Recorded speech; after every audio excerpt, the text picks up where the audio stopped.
At a time when the entire world's attention is purely on Russia and Ukraine, another crisis may have just missed our collective attention. In this presentation, we will understand the origins of the Nagorno-Karabakh crisis, what is the Lachin Corridor issue, the history of this crisis, who are the stakeholders, who are the outside players, what is the ramification of what's developing at the Lachin Corridor. We will also understand the Indian perspective towards the Nagorno-Karabakh crisis. Namaskar, good evening, and welcome to Study IQ IAS English. I am Bhuvan Apurva. First up, we will take you to Caucasus in just at the border of Europe. So, we are looking at an area called the Nagorno-Karabakh, which is essentially a landlocked mountainous area in the South Caucasus. Now, Caucasus is obviously the area between Black Sea and Caspian Sea. Now, the regular students of this channel and students of geography will know that the Greater Caucasus Range, well, it serves as the natural boundary between Eastern Europe and Western Asia, which is why it becomes an area of immense strategic importance. At the same time, this particular area, the Nagorno-Karabakh, is also known as Artsakh by the Armenians. Different names, different connotations, however, the crisis remains the same. It's to do with territorial integrity. So, we will go deeper into the topic now and figure out, well, what is the issue? What exactly is at play here? Well, the area, Nagorno-Karabakh, it is claimed by both Azerbaijan and Armenia, especially after the fall of the USSR in 1917. Now, internationally, the territory is recognized as a part of Azerbaijan. Bear in mind, this area is oil-rich, essentially adding another connotation to what is an extremely intricate topic. At the same time, we must understand that this area is inhabited by ethnic Armenians who have in fact formed their own government. They have a head of government there. Obviously, it's an illegitimate government, which is why it is not recognized by the United Nations or any of its allies. So the stakeholders now, government of Armenia, government of Azerbaijan, and then this third government that exists in Artsakh, the illegitimate government, the illegal government, if you want to understand. Going forward, so now on the Armenian side, the Christians, the predominantly Christian population, they claim that, well, they have the historical dominance to the period before Christ. Many centuries before Christ is what they say, that we have existed in this area. Azerbaijan, on its part, a predominantly Muslim country, well, it also claims the same, that we have been here for a long time. And at the same time, it accuses Armenia of driving out the Azeris in 1990, unfairly targeting the Azeri population, which is why it holds a grudge, which is why it wants this area. Now, what has happened is that Azerbaijan wants full control of the enclave. Baku wants full control, whereas Armenia right now is reticent enough to give in to that demand. Then, when we go forward and look at the history of this area, well, this has been an area where many civilizations have come and gone. Obviously, it's at the boundary of Eastern Europe and Western Asia, so you can understand that this will be an area of transit. Which is why you see Persians, Turks, Russians, Ottomans, Soviets all coming at some point in the history and laying claim to that particular area. So after the Russian Revolution, these two countries fought another war. Now, when the Bolsheviks took over Azerbaijan, Armenia was very welcoming. They said, yes, please come in. And this led to the Sovietization of the Caucasus. Now, what exactly is the Sovietization of the Caucasus? Well, this is essentially accepting the Soviet way of life. the Soviet way of thinking. Right? So you had a political system of the Soviets that was included. The culture of the Soviets was an essential part of Sovietization, and at the same time, adoption of the Cyrillic script. These three put together changed the very nature of this particular sensitive area. Now, cut to 2023, and we had the first Nagorno War in 1988. A 6-year war to decide who would control this area, just after the fall of the USSR, mind you. So, as the Soviet Union crumbled, the first war erupted. Azerbaijan, the Muslim majority country, it lost a major chunk. Armenia controlled the area, the Nagorno-Karabakh area, along with a perimeter area around Nagorno-Karabakh. Essentially, Armenia was in the driver's position, which is why Azerbaijan was left to lick its wounds and promise to avenge in the future. It said it will regain its territory at some point in the future. Then we come to 2020, a significant moment in the history of this particular area, the Nagorno-Karabakh enclave. Here we had a 44-day war that erupted in the year 2020. Now, we have had skirmishes here. This was not obviously a peaceful area. It was an area of conflict, of dispute. You had one side going at the other one, and there were exchanges that followed. But something of this magnitude hadn't happened. And so what happened was that Azerbaijan marched in with the help of Turkey, and Armenia was not able to defend, falling in 44 days. The whole resistance to this area falling in a flat 44 days. Now, what was the reason? Why did Azerbaijan prevail? Obviously, they had the military advantage. Why? They were supported by Israeli and Turkish drones. Drone warfare and technology.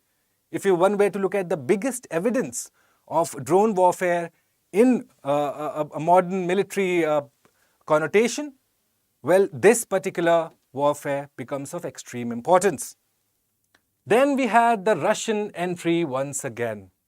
Russia came in, stepped in, and negotiated a ceasefire between Armenia and Azerbaijan. Obviously, because Russia was championing the ceasefire, it also found a role for itself. Why? Once again, a strategic area, Western Europe, Eastern Asia, converging at one place. It's an area of transition. Russia wanted its say there. So Russia negotiated a ceasefire, which was known as the 2020 Nagorno-Karabakh ceasefire agreement. Now, according to this agreement, Azerbaijan will be handed all the area that Armenia controlled around Karabakh, which meant that at a time, Armenia lost close to 75% of its gains that it had prior to the war. Armenia was willing to concede all that territory. At the same time, you had Russian peacekeepers. Obviously, Russia got involved, so it wanted a say. Russian peacekeepers were deployed so as to maintain peace between these two entities and at the same time to guard a very important road, the Lachin Corridor. What is the Lachin Corridor? Well, the only road left linking the enclave with Armenia. Imagine this, that this is the only road that links this particular disputed area with Armenia. Russian peacekeepers were deployed to maintain its safety and sanctity. Azerbaijan on its part said, well, we can have another solution, but it wasn't acceptable to Armenia at that time. And so it was mutually decided in 2020 that Russian peacekeepers would be there for 5 years up till 2025. Now this piece of information becomes important. We are in the year 2023. 2 years to go before this agreement lapses, before the Russian peacekeepers leave from that area. And just before that area is to lapse, just before this agreement is to lapse, this crisis boils up again. The timing is important, so we'll come back to the timing in a moment. But before that, let's understand what's happened there recently. Well, in December 2022, you had Azeri civilians, so civilians from Azerbaijan, who posed as environmental activists, and they laid blockade of the Lachin Corridor. Their argument was this is an environmentally, ecologically sensitive area, and so there needs to be regulation. Now the Armenians say that these environmental activists were backed by Azerbaijan as a sort of proxy. Azerbaijan on its part says no, we had nothing to do with them. So at this moment, because of the blockade and then the subsequent setting up of a military checkpoint by Azerbaijan, you have had a situation where Armenians can't access this particular area. Vehicles have to be detected and checked through X-ray machines, and only Russian peacekeepers and Red Cross convoys are allowed, thereby hampering the day-to-day movement of people that would happen to and fro the enclave. So Azerbaijan has, in a way, seized the moment, seized the day, and now coming back to the timing. With the Russian peacekeepers set to leave in 2025, Azerbaijan has made it absolutely clear that it does not want Russians there, that it will not be extending the agreement, and that once the Russians vacate, once the Russian peacekeepers are gone, it's Azerbaijan's playfield. It's Azerbaijan's playfield altogether. So, with the setting up of the military checkpoint, it happens that Armenia says that the deal has been violated. At the same time, Armenia's domestic pressures, because the current incumbent, he was elected on a wave of nationalism. But therein you have a current prime minister who is now forced to cede his area. He is ceding area to Azerbaijan. That is not going down with his domestic support, with his domestic population. And Azerbaijan, on its part, justifies this military blockade, this military checkpoint, saying that illegal arms are being funneled into the Nagorno-Karabakh area with an intention to fester and promote separatism. Now, these are all allegations and counter-allegations, and there is no way to verify the truth, but then these are the facts of the case. These are the stakeholders who are involved. This is their point of view. I've also told you about the strategic importance of this area and also the fact that oil pipelines traverse through this particular area. Now, these are important facts. Why? We'll discuss in a few moments, especially in the light of China's BRI program, the Belt and Road Initiative. So all of these things are linked together, and we'll try and frame it as we come to the end of this particular presentation. Going forward, now we come to the other area. So the first area was the Lachin Corridor. The next area is the Nakhichevan angle. Now it is an exclave of Azerbaijan in Armenia. Now the tables have turned. So you had, say, the Nagorno-Karabakh, which was in Azerbaijan. Okay. And this now is in Armenia but belongs to Azerbaijan.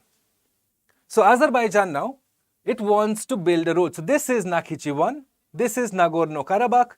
This area in the middle is where Azerbaijan wants to build a road. This area is known as the Sionic region. But now the problem arises. The proposed model was that the one that is worked out for the Lachin Corridor will be extrapolated and put forward for the Nakhichevan area also. However, with Azerbaijan having unilaterally changed the status quo of this place, what happens to this? The big question is, will Russians get involved here? No, not likely.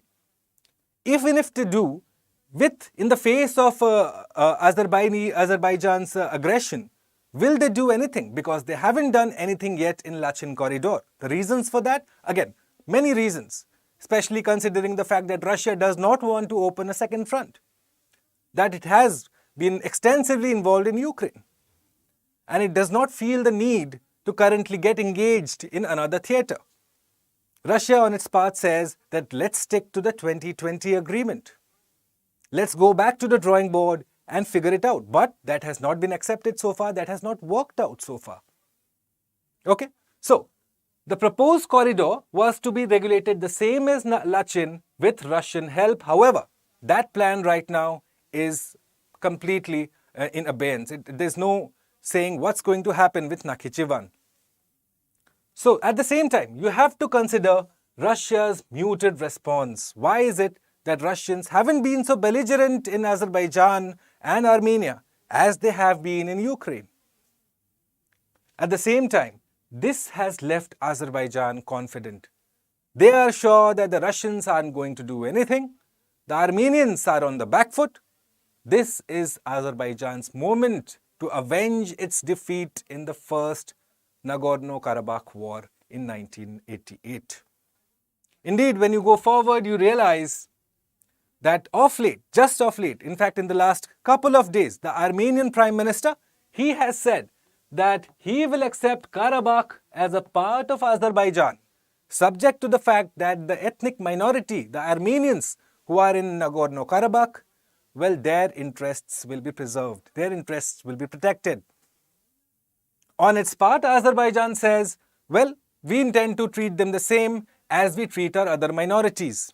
Now, that's a very simple statement. However, please understand that it's also to do with the economy, the property of these individuals, the ethnic minorities. If they are forced to leave, if they're not given an Azerbaijan passport, and if they eventually return to Armenia, all of the land, all of the property of this ethnic minority will be usurped by Azerbaijan. That's essentially, you're driving out a population without any ramifications. So a lot needs to be considered if one is to factor in to protect the interest of the Armenian minority in Azerbaijani enclaves, in Azerbaijan territory. Going forward, now let's try and understand, where does India fit into all this? Where is India's response? What has India's perspective been? Well, for one, we lack a policy for South Caucasus. We have East Asia, all sorts of policy to engage with different parts of the globe. However, at present, this is a lacking, which is why this area is considered to be on the periphery of a foreign policy.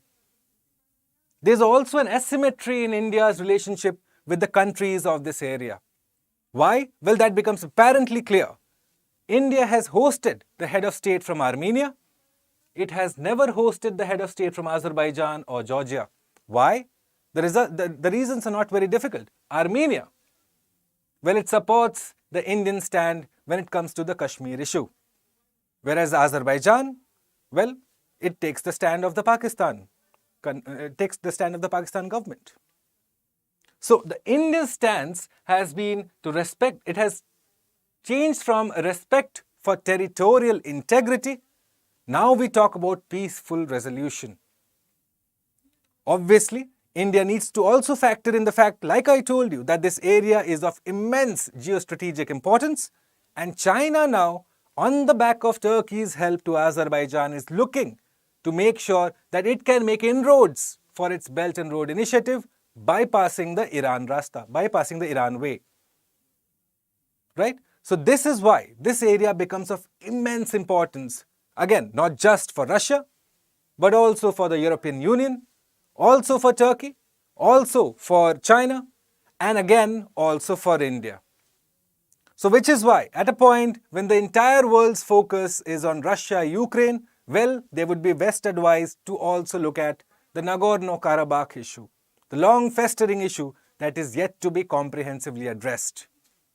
Going forward, I have a question for all those of you who are watching this presentation on Study IQ IAS. Well, here's the question. The Nagorno-Karabakh conflict once again exposes the weakness of NATO and European Union. Well, these allegations have been made at these two organizations that they are lost, they are found absent during the time of crisis. So please examine the role of EU and NATO as a divided house, incapable of taking decisive action against the biggest threat to its allies. What are the reasons why NATO and European Union's hands are tied? Why is it that they're unable to take a decisive step so as to comprehensively address the issues of Armenians and Azerbaijanis?